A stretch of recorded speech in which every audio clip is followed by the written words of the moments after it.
2 से 3 दिन में उसका पोस्टर आ जाएगा।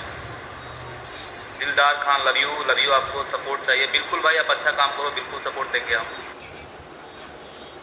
के सीज़न में पुदीना हिट करा दिए, बिल्कुल। देखिए अब मतलब सही बात बोले भाई तुमने। क्या नाम है आपका? नवरत्न नवीन WR। तो मतलब देखिए, आम का सीजन चल रहा था और इसमें हमारे पावर स्टार पवन सिंह जी का पुदीना हिट हो गया। सोच सकते हैं आप लोग।